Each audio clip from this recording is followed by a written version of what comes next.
What's going on, everybody? Welcome back to NFL Turf Talk. Last week, we got into our top 10 wide receiver list, and it got Scotty and I thinking.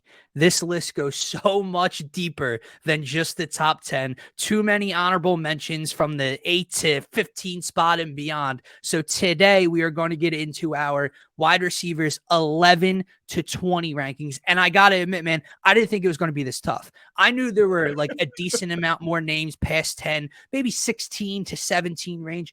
I got all the way to 20, and I kept going with guys that could have great arguments to be on this list. Where do you stand with this list, man? Like, I have 11 to 26 written down. We're cutting it at 20, but how many wide receivers do you have that could legitimately be here? Man, probably around the same area. I would say roughly 25, 26, 27 different guys that I could have on this list at some point in the list. It eventually got to the point where in this 11 through 20 segment, it got to the point where it just became my preference. Like Seriously. like, you know what I mean? It's no longer about the numbers and like what they do. Like, it's just about what you like in your wide receiver. And then I started to try to kind of idealize behind, could this wide receiver be my wide receiver one on a team that I'm building? And would I want this guy over this guy? And then so on and so forth. So that's kind of how I did it down this list. But yeah, it got really hard. And I texted you earlier this morning and I told you, like, it feels almost like I'm disrespecting some guys. Just 100%. guys like D Hop and Deebo Samuel's in your top 10. He's in my 11 through 20, but like, feels like I'm disrespecting him because this is a guy that I do respect his game. And D Hop, same thing. A couple other guys in this list, and there's guys on this list, this part of the list, that you could argue are in the top 10. So like, I agree. Like tough. The top half, 11 to 13, you can make that argument. It is tough. It's got a weird combination of youth and guys that have been in the league for 2 seconds versus guys that we know what their upside is, but maybe they're getting a little older, like a Keenan Allen, like a Mike Evans. Where do you still rank these guys compared to, like, let's say a Garrett Wilson, right? Because unless you just said Keenan Allen, I literally forgot about Keenan Allen. Like, I'm not even lying to you. Like, I forgot about Keenan Allen. He's probably further down on the list because he was injured last year. Yeah. And, but he's a guy that is in that range. Like, I would put him. No, I agree. I think last year we even had him towards the 10 range. Yeah, because I'm pretty sure of what kind of wide receiver he is. Unless you're Justin Jefferson or Jamar Chase, where you're just run away at this point of your career, you're top whatever, you're going to be lower for me, right? So don't get me wrong. You're going to hear names that I have lower on this list that you're like, what? But why would I have them above X, Y, and Z on this list? That's you can make argument about anybody. Man. Let's get longevity has value. Yeah, exactly. I agree with that. At number 20, I have Calvin Ridley. We haven't seen Calvin Ridley since the 2021 season. Again, every person we mention, we're going to say, how are they not higher? But we haven't seen him since the 2021 season, where he only played 5 games, had like under 300 yards, then got the hefty suspension for gambling, right? He returns this year in Jacksonville, which is another reason he could propel higher on this list, playing with Trevor Lawrence instead of Atlanta. But the last time we actually really got to see Calvin Ridley was in 2020, post Julio Jones, when he was officially wide receiver 1 for the Atlanta Falcons. And I mean, 143 targets, 90 receptions in 15 games, not even a full season, over 1,300 yards, 9 touchdowns. He averaged 15.3 yards per catch. The dude's an absolute stud. You see the clips coming out of Jacksonville training camp, what he looks like, his speed and everything like that. I have Calvin Ridley at 20, definitely a guy that could be top 15. But again, when I haven't seen him in a year and a half, I'm not going to rank him above some of these other guys that did, go for 1,000+ last year. Yeah, that's fair. And I love that you pointed out Calvin Ridley. He did come out to be an honorable mention for me when it comes to top 20. It's going to feel like that. I know we're going to have some mixed up names here on our list because I know not everybody views it the same. So Calvin Ridley, man, I agree with everything you said. You look back to that 2020 season, that was a monster season, and it shows you what he can do as a wide receiver 1. But to the last point that you made, I guess I kind of just couldn't put him up here above No, some of these I guys definitely feel that. that impressed last year. But from a projection standpoint, I feel you with Trevor Lawrence. I think he's going to eat. You saw what Christian Kirk did in that offense last year, right? And now they'll play together, so the attention will be split. So it's interesting. Christian Kirk's another honorable mention, by the way. He had a monster season last year, but couldn't make the list. Coming in at number 20 for me, man, is going to be Amari Cooper. And Amari Cooper is a guy that could be much higher on this list, I would say. And maybe I'm still sleeping on him from maybe a year or so ago before he's an honorable mention for me. So people were calling him washed. See, so he's not washed. Let's stop there. He's not washed. No. Had a great season last year in Cleveland. And that was without Deshaun Watson at his top tier level, right, for most of the season. But still one of the best route runners, still a wide receiver 1 level type of receiver. Doesn't have the explosion or the big play capability that you would typically look for, but that comes with age, of course. But yeah, Amari Cooper, 78 receptions, 1,160 receiving yards. It was 12th in the NFL last year. 9 touchdowns, 14.9 yards per catch. And he gets a full season with Deshaun Watson, which Watson's a question mark. He wasn't in our top 10 quarterbacks anymore, right? Like, we have no clue what this guy is going to look like during a full stretch of a season. So while I think it should end up a better season for Amari Cooper, obviously he has to stay healthy. We still don't know what's going to happen with Deshaun Watson there, man. No, I agree with you, man. Coming in at number 19, I have Garrett Wilson. Okay. And another guy that feels too low, especially when you talk about Aaron Rodgers getting over to New York and playing with him. But again, unless you are a guy like Jettas or Jamar Chase, you've shown me 1 year, 4 touchdowns, 83 receptions, over 1,100 yards. Very, very good year for the rookie with very, very bad quarterback play. Yeah. I get why the expectations are so high with him with a top 5 quarterback like Aaron Rodgers this year, but I just can't get him higher than the guys than who I have above him until I see it play out with Aaron Rodgers is basically what I'm trying to say. I get the talent, I get the upside, I get the big playability from the kid. But the numbers don't align with some of the guys ahead of him, and I have to see it. Same thing with you with Calvin Ridley. Like, we haven't seen it in a year and a half. Yeah. I've seen 1 year of Garrett Wilson with 4 touchdowns. He can't be higher for me just yet, but I know some people that have him like top 12, top 13, and it's a little wild to me, but hey. I have him up a little bit further. He's not top 12 or anything like that for me, but I do have him up a little bit further. Part of that is Aaron Rodgers, though. Yeah. I will say that. The upside, part of it, sure. Maybe part of it is more or less that he was playing with Zach Wilson. Like, maybe that's what's being factored even more than Aaron Rodgers being his new quarterback. I actually was watching Hard Knocks last night. I watched like the newest episode, which they are actually covering the Jets this season. Yeah. So got to see. I heard Zach Wilson's pretty funny. He's a funny dude, man. And he was throwing like no-look passes at practice. Yo, it's funny you bring that up. Just total side topic. I'm going to go to 19 right now. But Zach Wilson, man, it almost looks like he is a guy that struggles mentally. That's what it looks like with him starting.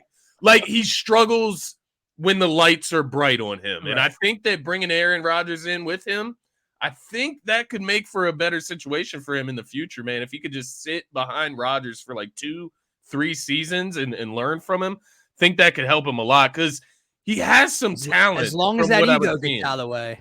Yeah. When you're a top 2 pick, you're that kid. Can't get out of his own head, man. Yeah, no. Smashing moms, friends, and everything like that. Friends' moms, like, that ego is crazy. So he's got to put that aside to play next to A-Rod, man. And that's what I think happened. It's like, your ego might be crazy, but Aaron Rodgers is Aaron Rodgers. And you're going to adjust. But number 19 for me, man, is going to be my guy T. Higgins over in Cincinnati.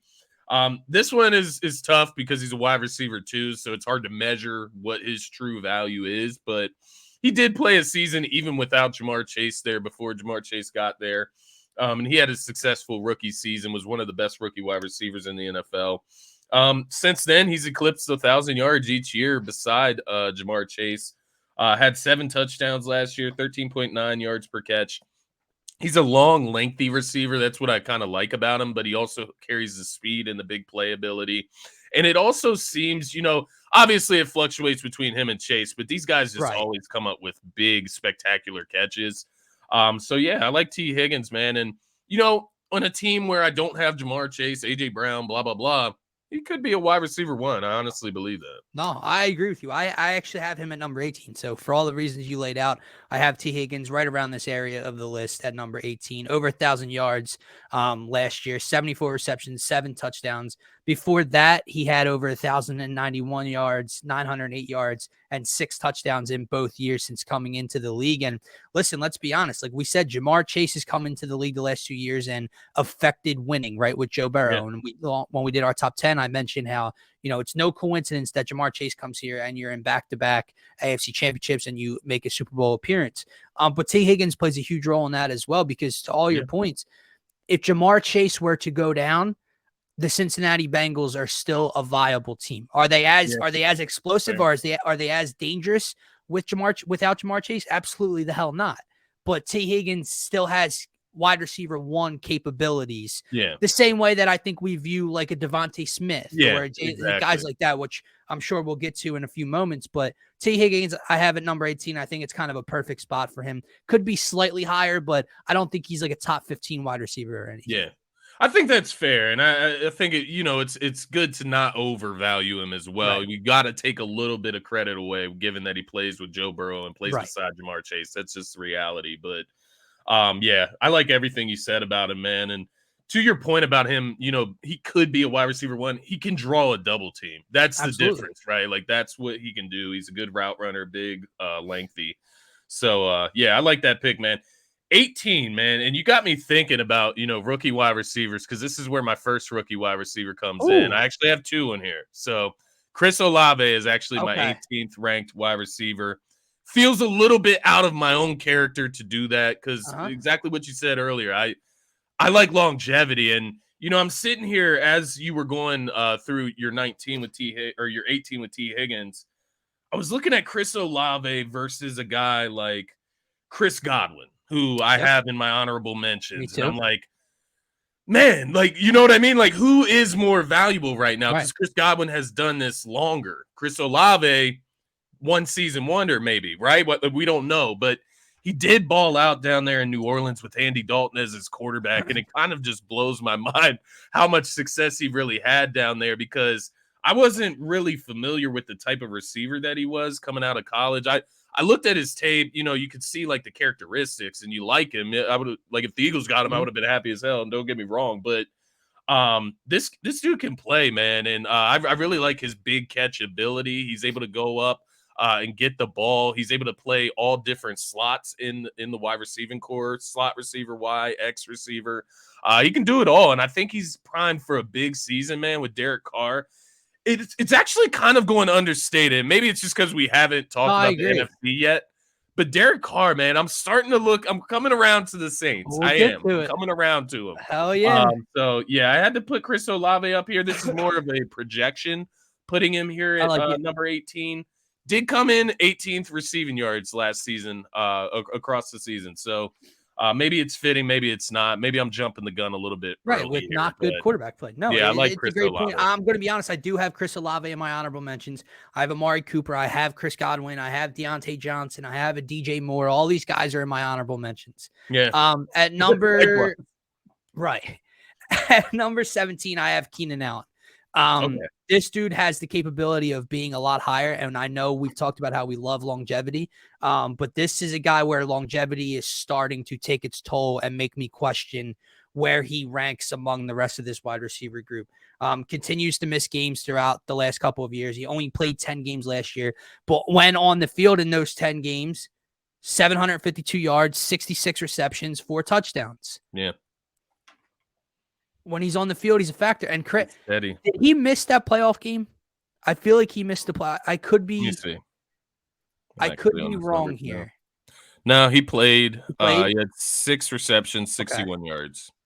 See, disappointing when they blow that lead and he's on the field. But excuse me, I have him here.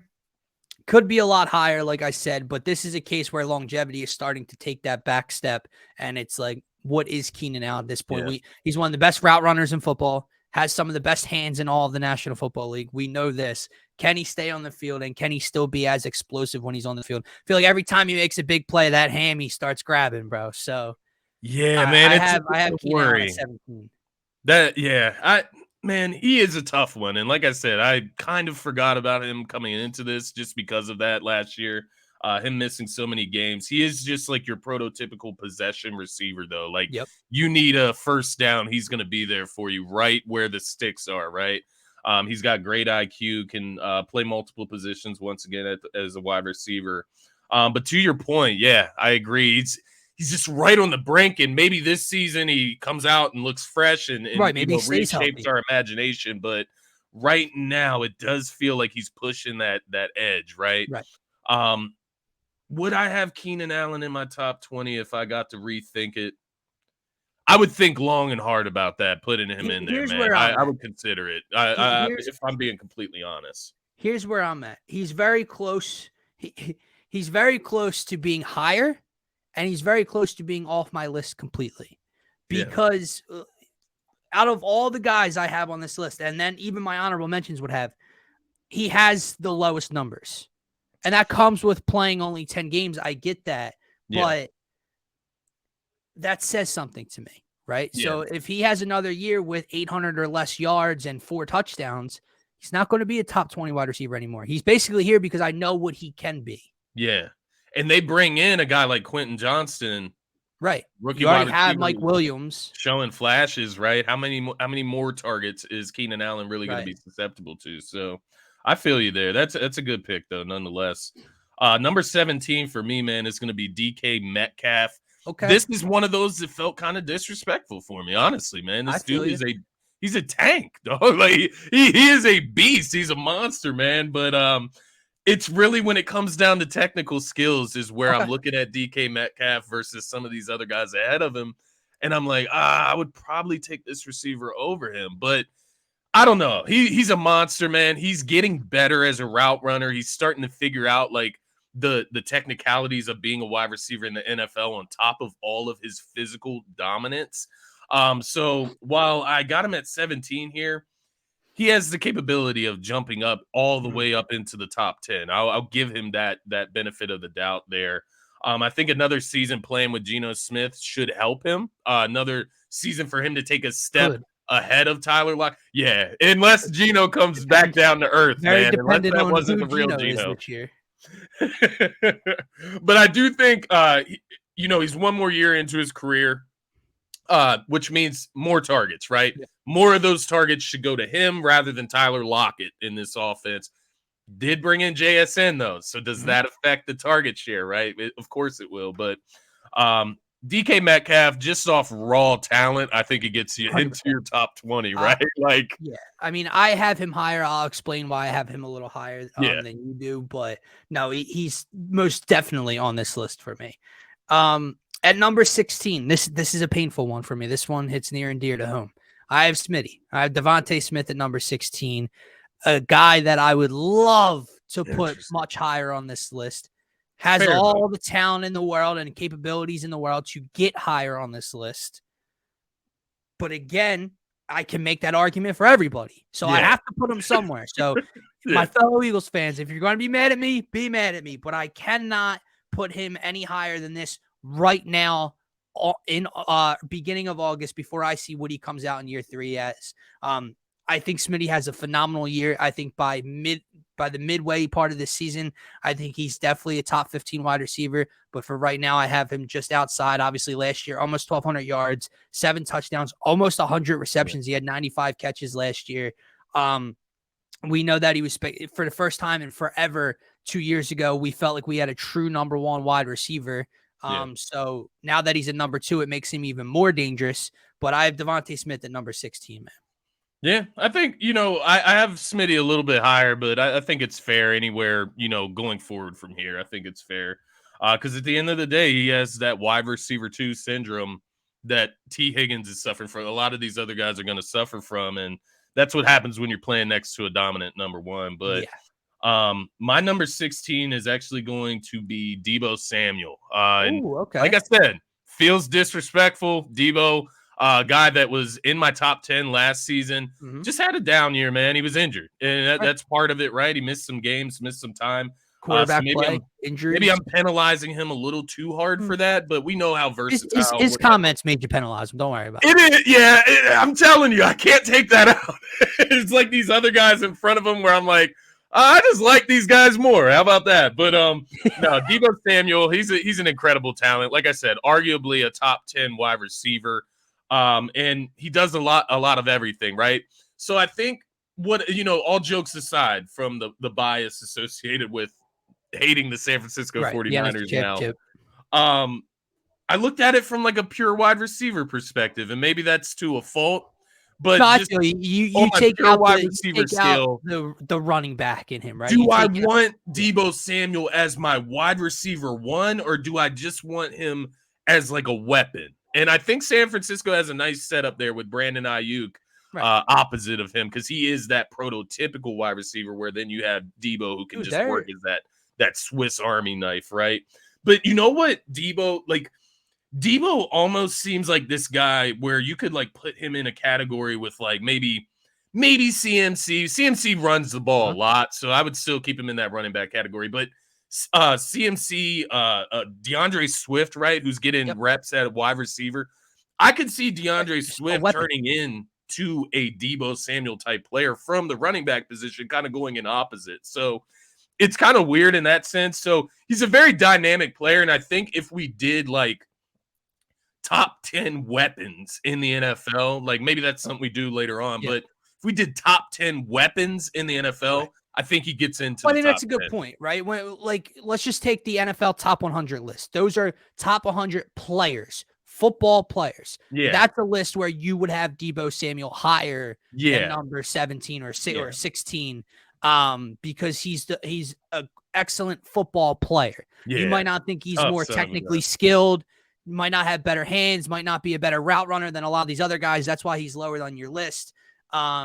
But as a football player, lining up in the backfield, the physicality, the everything like that. I said it last year, before we had that NFC Championship game, man, that Debo Samuel is one of the guys that I don't look forward to seeing my defense play against. Like, he can break tackles. He can do a lot. This has nothing to do with the 49ers outside of talking about Debo. But if they had a quarterback, like if they had a top 15 quarterback, legitimate, they would scare the shit out of me. Yeah. They're a very good team. Yeah. Defense, we know that. CMC, Kittle, Ayuk, Debo. If they had a top half of the league quarterback, I would be nervous as an Eagles fan. Absolutely. I'm not nervous. No. Because you're trying to run Brock Purdy into the lane. Oh, man. I had a conversation that's just a little jab right back at Debo for you. But at number 15, I have a guy. So I had Smitty at 16, and I have a guy that I think they just fit hand in hand and when being compared. I have Jalen Waddle at number 15. Again, a guy that could be much higher on this list. He's just kind of a freak athlete next to Tyreek Hill. Like they're so similar. Normally when you think about wide receiver duos, you kind of want one with one, like one's a bigger body, kind of hands threat, and another's a speed demon, whatever.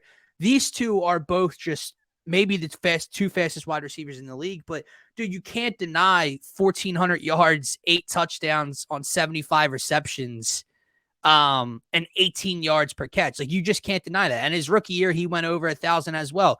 Tua hasn't been healthy. Before his rookie year, Tyreek Hill wasn't there. So it's like all these factors, you cannot deny what Jalen Waddle is for the longest time. And listen, I have them 15 and 16. So I'm not saying there's a big gap between the two. Yeah. But for the longest time, I was saying to myself, I would take Devontae Smith over Jalen Waddle. And then I go back and I look at the numbers a little bit more. And it's more than just numbers, but it's hard to say. Come on, man. I mean, again, look, Smitty had what? Not under 1,200 yards on 95 receptions. Yeah. Waddle had over 1,350 on 20 less receptions. Yeah. You can't deny that. And again, I get it. Oh, well, it's across from Tyreek Hill. Well, Smitty's across from A.J. Brown.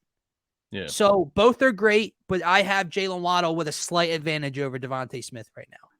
So both of those guys are a little bit up further on my list. I will say that, but I do agree with the reasoning you have there. So I'll get into that when I get to them on my list, but nonetheless, I get what you're saying. Cause like The thing with Waddle and Smitty is like I couldn't decide if like having 95 receptions and 1,200 yards, like does that make him a possession receiver? You know what I mean? Like, because then you get into classifications, and I'm like, okay, 75 receptions for like 1,400 yards.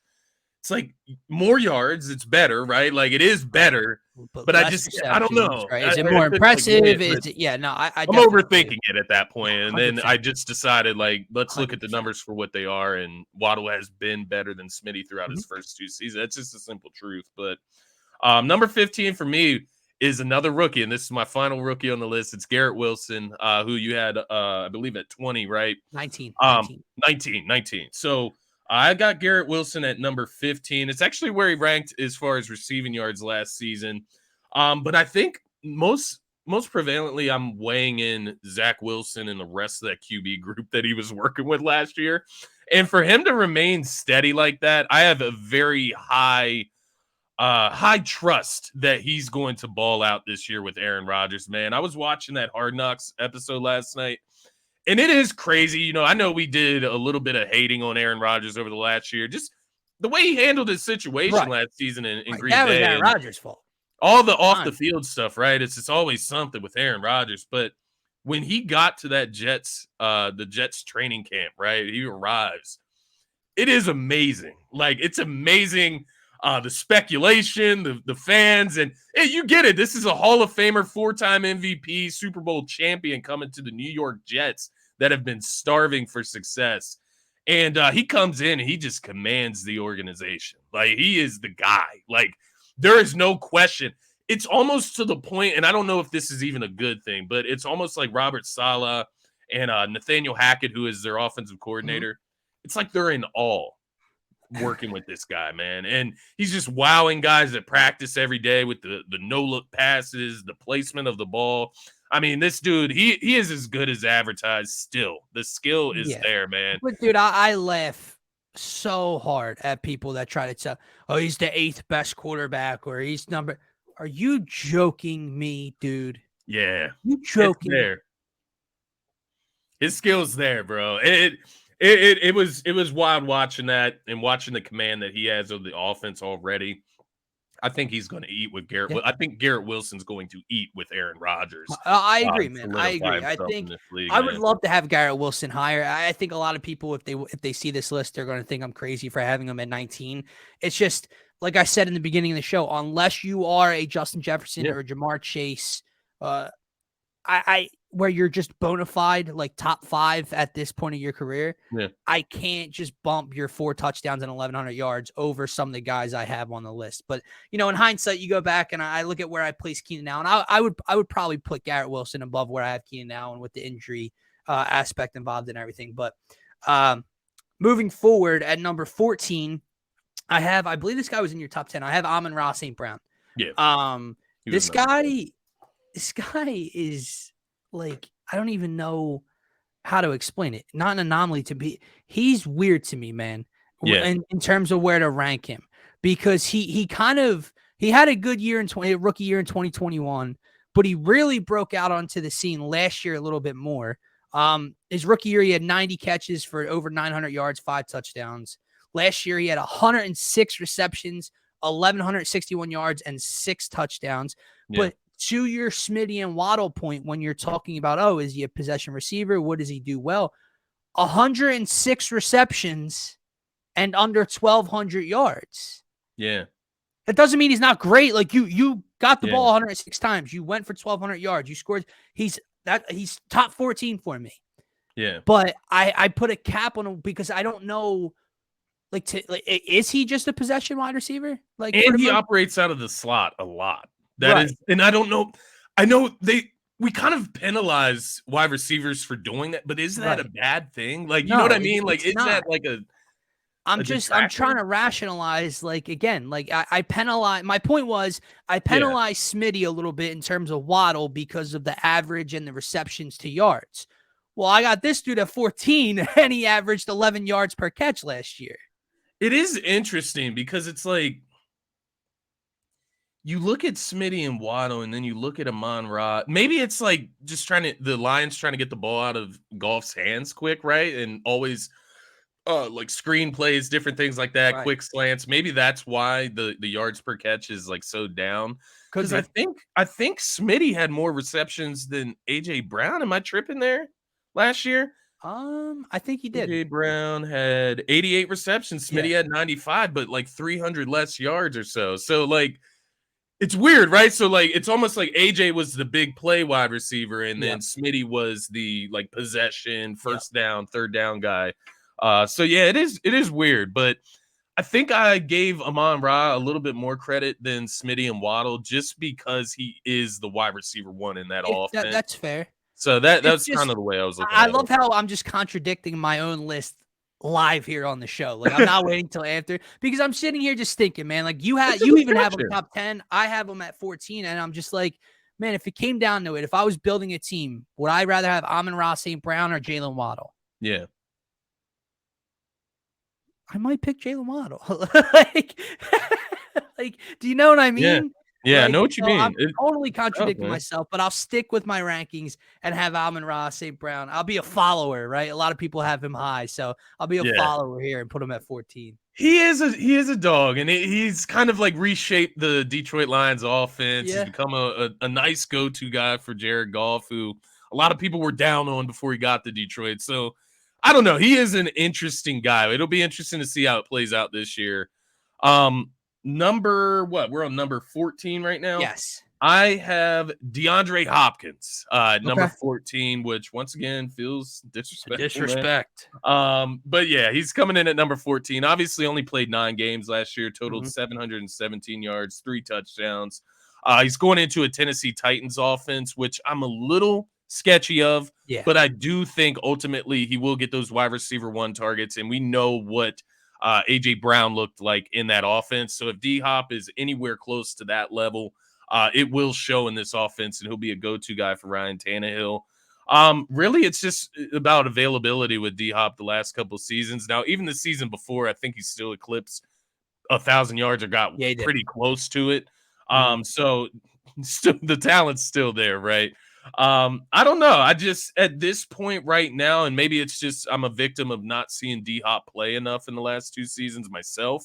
But as of right now, I would take the 3 guys I have ahead of him here as my wide receiver one over him. And I know that is strong statement, but we'll see how the list plays out nonetheless.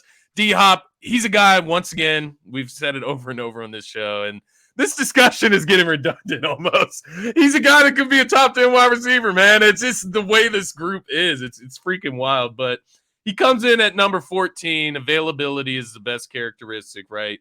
9 games last year. Let's see what he looks like in a full season. I imagine he could get back up into the top. So 10. we have 3 spots left, and I you haven't mentioned 2 You could guys. probably I guess who believe. they are.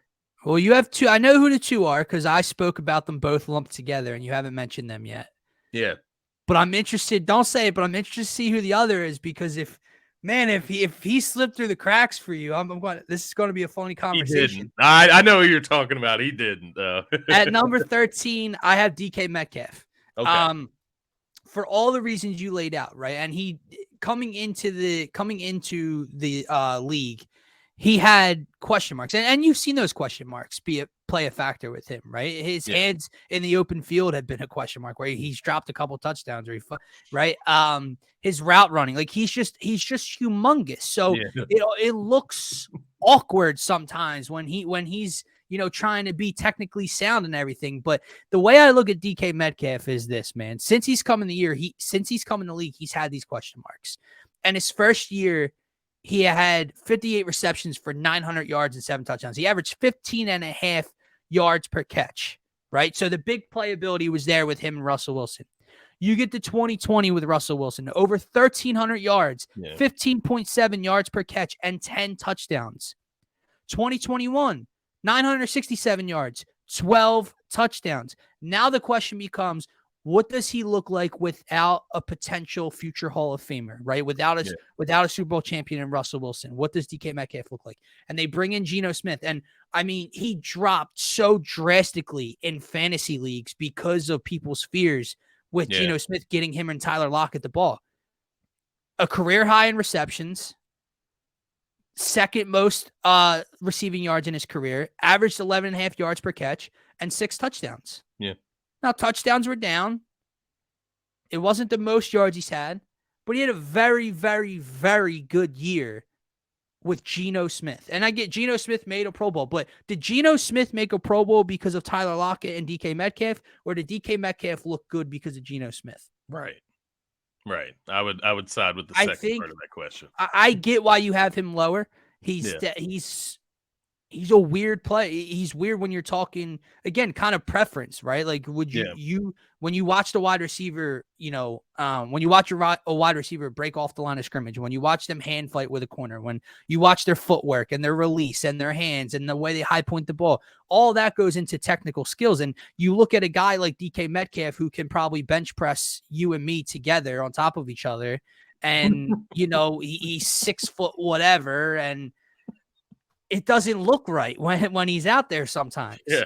But I think he is very technically sound as his career has gone on, and I think he's a little disrespected around the league.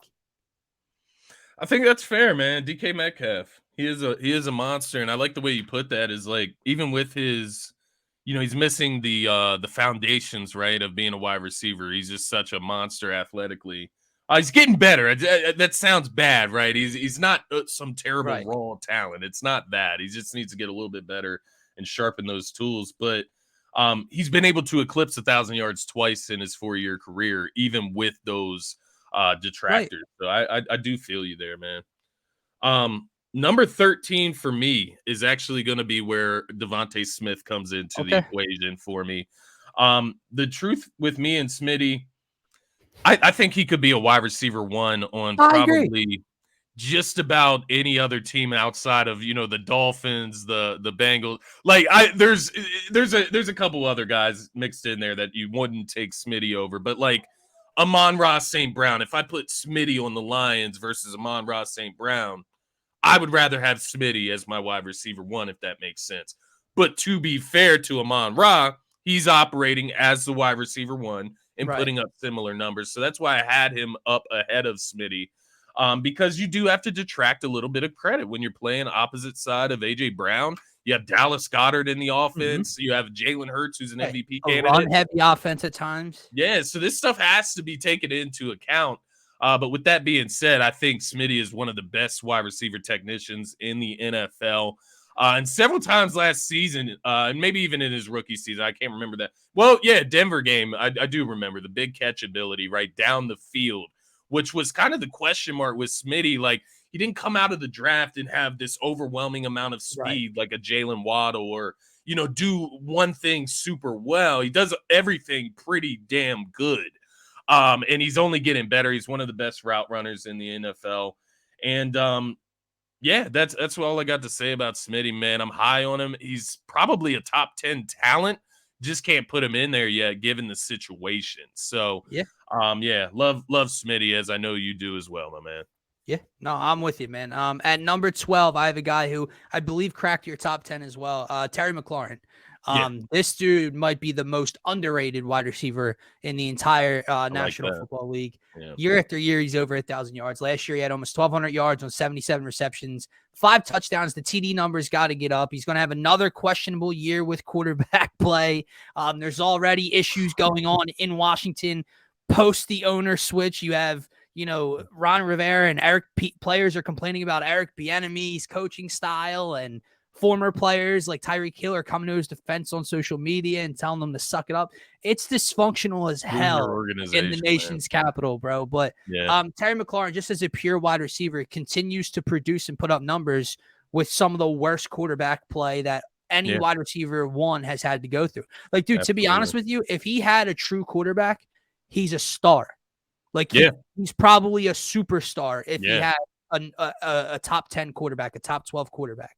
Instead, he's playing with bottom 25, bottom 3 quarterbacks in the league, right? So I Terry McLaurin at number 12. Definitely understand why you have him in your top 10. But yeah, I honestly feel bad for a division rival.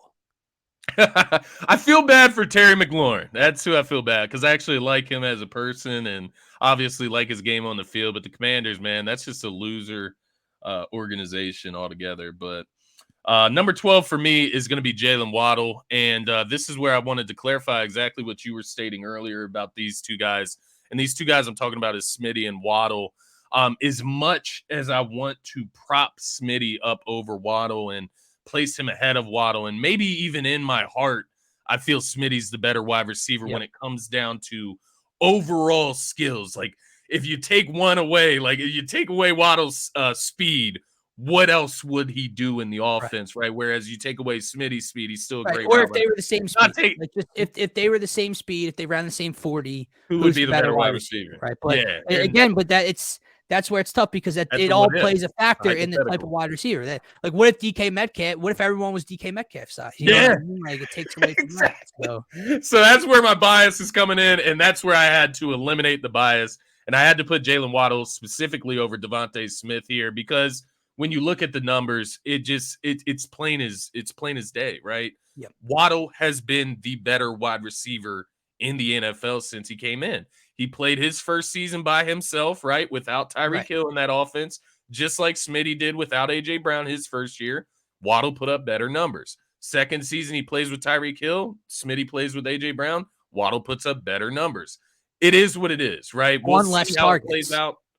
We'll see how it plays out over their careers if Smitty can take that leap ahead of him at some point. But Waddle puts up numbers. He gets big yards in big moments of the game. And when that Dolphins offense is rolling, man, they're unstoppable. Quite honestly, when everybody's healthy, it's fun. I'm gonna see it up close and personal this year.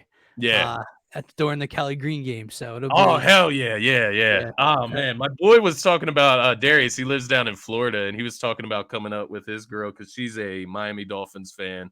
But I think we decided on the Bills game instead. But nonetheless, that is a good game to go to, man. That's a good game. It's gonna be interesting, man. Exciting. At number 11, before we wrap this one up, yes, sir.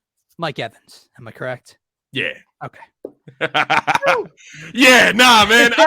Honestly, I started looking at Mike Evans when we were doing this, and I was like, man, put that man in my top 10, honestly, because this dude is just the marker of consistency. Listen, the only reason you can make the argument for him not being top 10, or if you wanted to say, Terry McLaurin should be over him on my list, whatever the case may be, is quarterback play this year with Baker Mayfield. But I would like to point out to the jury, he's been doing this since before Tom Brady got to Tampa Bay, man. This isn't nothing new. Bro, he has never been under 1,000 yards. It's insane.